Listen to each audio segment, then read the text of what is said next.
صنعتی علاقوں سے آنے والی خبریں کسی بڑے معاشی بحران کی طرف اشارہ کر رہی ہیں۔ ٹیکسٹائل اور سیرامک صنعتوں میں کام کرنے والے ہزاروں مزدور اپنے گھروں کو واپس جا رہے ہیں، اور اس بار وجہ نہ تو لاک ڈاؤن ہے اور نہ ہی کوئی بیماری کی وبا، بلکہ ایل پی جی گیس کی سپلائی میں آنے والی کمی اس وقت وجہ بنی ہے۔ سورت کی ٹیکسٹائل انڈسٹری بڑی حد تک گیس پر منحصر ہے۔ ڈائننگ، پروسیسنگ اور فشنگ یونٹس کا بنیادی جو ایندھن ہے وہ ایل پی جی اور پی این جی ہے۔ جب گیس کی سپلائی متاثر ہوتی ہے تو پیداوار براہ راست متاثر ہونے لگتی ہے۔ فیکٹریاں جزوی یا مکمل طور پر بند ہونے لگتی ہیں، اور اس کا پہلا اثر مزدوروں پر پڑتا ہے۔ یومیہ اجرت پر کام کرنے والے مزدوروں پر پڑتا ہے۔ اگر چند دن بھی کام نہ ملے تو شہر میں رہنا مشکل ہو جاتا ہے۔ اسی وجہ سے زمینی رپورٹ سے بتاتی ہیں کہ بہار، اتر پردیش اور جھارکھنڈ کے مزدور بڑی تعداد میں واپس جا رہے ہیں۔ ناظرین، آپ دیکھ رہے ہیں ویوز آن نیوز، میں ہوں زعیم الدین احمد۔ گاؤں جا رہے ہیں، 2 4 5 روز سے گیس نہیں مل رہی ہے، دھیرے دھیرے کمپنی بھی بند ہو رہی ہے، اس لیے کیا کریں، بھوکن مر رہے ہیں، اس لیے گاؤں جا رہے ہیں۔ 4 5 دن سے زیادہ پریشانی ہو رہی ہے۔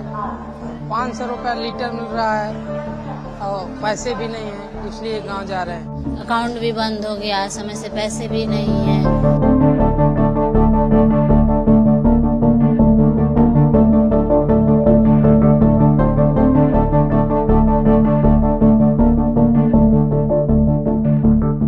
حالیہ دنوں میں ایل پی جی کی قلت نے ایک سنجیدہ قومی بحث کو جنم دیا ہے۔ حکومت جہاں یہ دعویٰ کر رہی ہے کہ گھریلو صارفین کے لیے گیس کی فراہمی مکمل طور پر معمول کے مطابق ہے، وہیں دوسری طرف میڈیا رپورٹس اور زمینی حقائق ایک مختلف تصویر پیش کر رہے ہیں۔ خاص طور پر جو انڈسٹریل شعبہ ہے شدید بحران کا شکار دکھائی دیتا ہے۔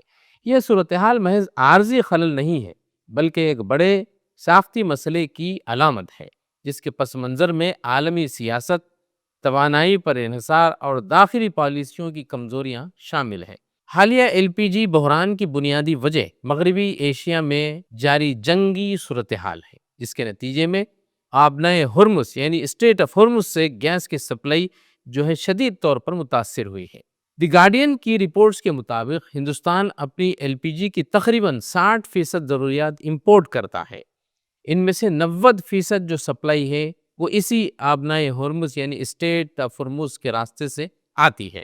اس راستے کے بند یا اس میں رکاوٹ نے سپلائی چین کو تقریباً مفلوج کر کے رکھ دیا ہے، جس کے فوری اثرات ملک بھر میں محسوس کیے جانے لگے ہیں۔ دی گارجن کے مطابق ملک میں صرف 20 دن کا ایل پی جی ذخیرہ باقی رہ گیا ہے۔ کئی ریاستوں میں ہزاروں صنعتی یونٹس بند ہونے کے قریب ہیں۔ گجرات کے موربی میں 670 فیکٹریوں میں سے تقریباً 450 فیکٹریاں بند ہو گئی ہیں۔ دی بزنس کے مطابق کم از کم 430 یونٹس نے عارضی طور پر اپنا کام روک دیا ہے۔ یہ اعداد ظاہر کرتے ہیں کہ ایل پی جی کا بحران صرف خدشہ نہیں ہے، بلکہ عملی حقیقت بن چکا ہے۔ گجرات کا موربی شہر دنیا کا دوسرا بڑا سیرامک ٹائلز کا مرکز مانا جاتا ہے۔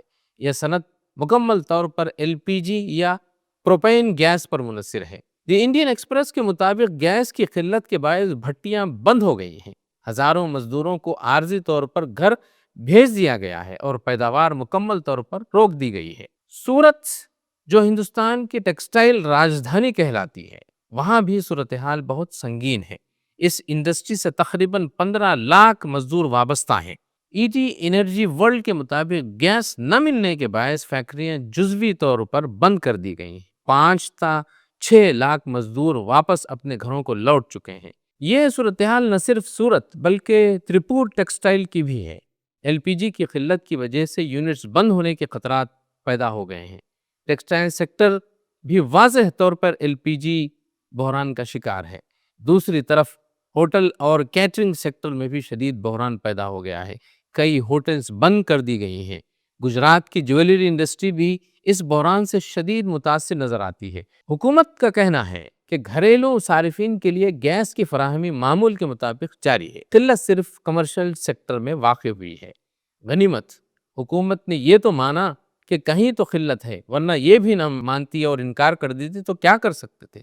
حقیقت یہ ہے کہ حکومت نے ترجیحی بنیادوں پر گیس کو گھریلو استعمال کے لیے مختص کیا ہے، جس کے نتیجے میں انڈسٹریز کو سپلائی کم کر دی گئی ہے۔ اس کا مطلب یہ ہے کہ بحران کو ایک جگہ سے دوسری جگہ منتقل کر دیا گیا ہے، حل نہیں کیا گیا۔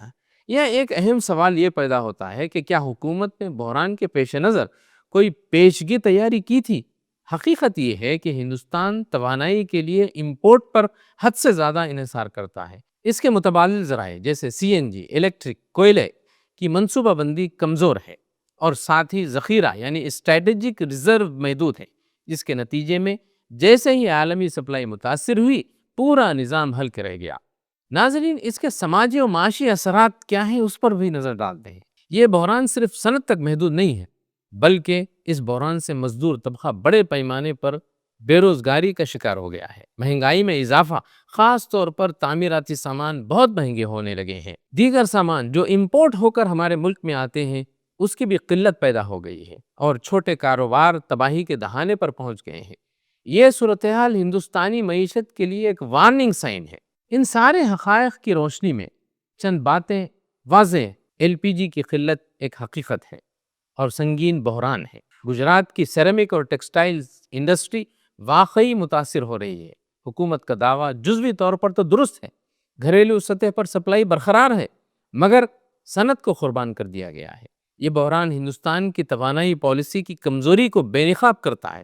ہندوستان آج ایک ایسے موڑ پر کھڑا ہے جہاں ڈیجیٹل اور صنعتی ترقی کے خواب تو بڑے ہیں، لیکن توانائی کے بنیادی وسائل اب بھی غیر محفوظ ہیں۔ اگر اس بحران سے سبق نہ سیکھا گیا تو مستقبل میں اس سے بھی بڑے جھٹکے معیشت کو ہلا کر رکھ دیں گے۔ یہ وقت محض بیانات کا نہیں ہے، بلکہ سنجیدہ پالیسی اصلاحات کا ہے، ورنہ ترقی کا جو ماڈل پیش کیا جا رہا ہے اور اس کے جو دعوے کیے جا رہے ہیں وہ کھوکھلے اور نازک بنیادوں پر کھڑے دکھائی دیں گے۔ تو ناظرین، یہ تھا آج کا ویوز آن نیوز۔ پھر ہوگی ملاقات کسی نئے موضوع کے ساتھ۔